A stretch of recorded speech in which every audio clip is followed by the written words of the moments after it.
এই তো গত বছর ক্রিসমাসেরই কথা, বসে রয়েছি, প্রার্থনা করছি, তার চেয়ে পার্টি পেতে বসে আছি, বাদ দিয়ে দেখছি একটা দুটা চেংড়া লোক আল্লাহ করতে সেলফি করতে করে করে যাচ্ছে, আর তুলে আমার পাওয়ার চাই, আর তুলে গায়ে। এটা 2 বছর আগে, আর গত বছরে তো বাপ রে বাপ, গাড়ির পর গাড়ি, মাঠে গাড়ি ঢুকে যাচ্ছে। আমি জানি না মন্দিরের ভেতরে গাড়ি ঢুকে কিনা, কোন শাস্ত্রে লেখা আছে না জানি না। যাই হোক, তো গাড়ি রাখার জায়গা কোথায়?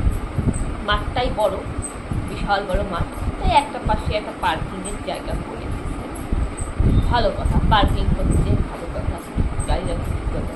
আরে বাবা, যারা পথচারী মানুষ তাদের রাস্তা করে দেয়, সেটা কোনো বালাই নেই। যাই হোক, ওই দিনও গত বছরও একই কেস। সামনে দেখছি ওরা প্রেম করছে, যাচ্ছে সামনে, ভগবানের সামনে এসে চুকিয়ে ফেলবে। আর ভাই, প্রেম করার জায়গা খুলি না, তোকে ভগবানের কাছে ক্রিসমাসের দিন রাত্রিবেলায় ওই 12টার সময় তোকে প্রেম করতে হলো, আর কোনো সময় পেলি না। হাসি পায়, কি করবো, কত আর রাগ করবো, কত বিরক্ত করবো।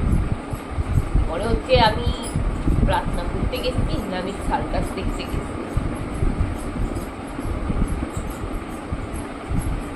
ভাবো।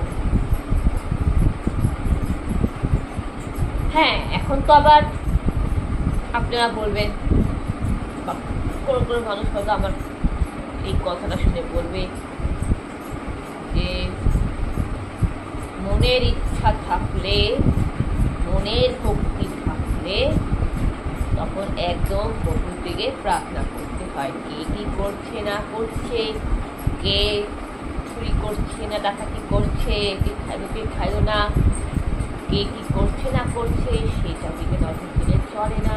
কারণ তোমার মনটাও তাদের অন্যদিকে ছিল, তোমার মনোযোগ ধ্যানটা কোথায় ছিল, এরকমই কিছুটা কোশ্চেন করবে।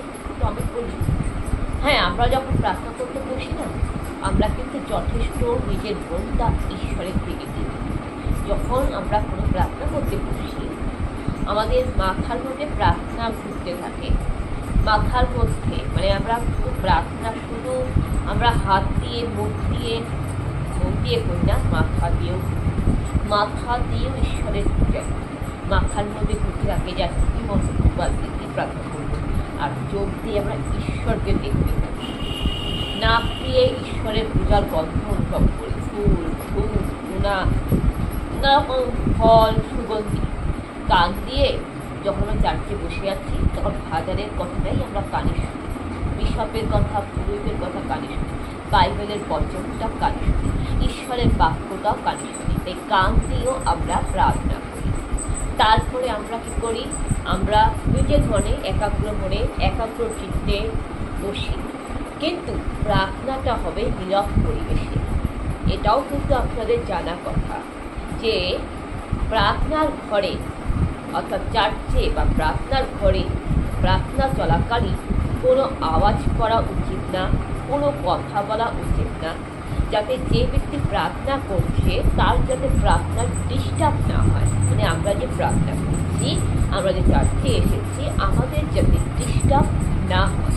অর্থাৎ তোমরা যারা হরে রাম হরে কৃষ্ণ কীর্তন করো, তোমরা যারা গীতা পাঠ করো, তোমরা যারা শ্রীকৃষ্ণের প্রার্থনা করো, তোমরা যারা মহাদেবের চ্যাটিং করো ওম নমঃ শিবায়, তোমাদেরও যাতে ডিস্টার্ব না হয় তাতে তোমরাও নীরব পরিবেশে প্রার্থনা করো, সাইলেন্ট পরিবেশে।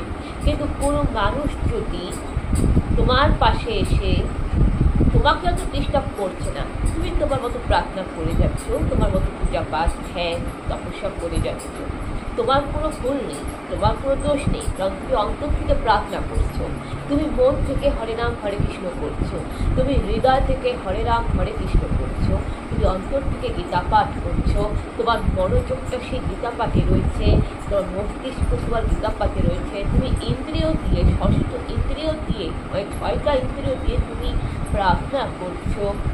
কিন্তু তোমার সামনে পাশের লোক চুটিয়ে প্রেম করছে, তো মদ খাচ্ছে, হল্লাহল্লি করছে, আর সেই আওয়াজটা যখন তোমার প্রার্থনার মধ্যে আসছে তখন তোমার প্রার্থনা ভঙ্গ হচ্ছে কি হচ্ছে না।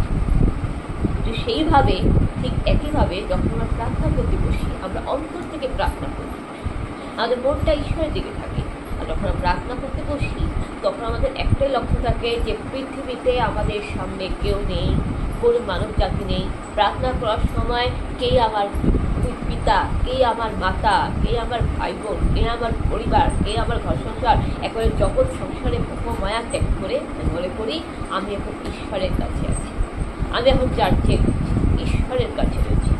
এইভাবে ঈশ্বরের কাছে রয়েছি, চার্চে রয়েছি, এইভাবে আমরা মাথা দিয়ে, কান দিয়ে, নাক দিয়ে, মুখ দিয়ে, চোখ দিয়ে, ষষ্ঠ ইন্দ্রিয় মানে 6টা ইন্দ্রিয় দিয়ে ধ্যান মনোযোগ দিয়ে অন্তঃমনে প্রার্থনা করি। কিন্তু সেই সময় যদি চারপাশ থেকে যদি হল্লাহুল্লি হয়, আর বিশেষ করে চার্চের মাঠে খ্রিস্টমাসের সময় এতগুলো মানুষের ভিড়, কতগুলো মানুষের ভিড়ের মধ্যেও প্রার্থনা করা হয়, সবাই কথা বলতে, আর তার মধ্যে আবার মাইকটা তো আসছে, মাইকের আওয়াজটা তো কানে যাচ্ছে, ফাদারের কথা বাপের কথা তো কানে যাচ্ছে, কিন্তু আমরা বসে আছি কেউ প্রার্থনা করতে। হ্যাঁ, তোমাদের যদি প্রেম করার ইচ্ছা থাকে তোমরা সরে যাও, যেখানে প্রার্থনা হচ্ছে সেখানে কেন, সেখানে পাশের জন মানুষকে কেন, তোমার সরে যাও।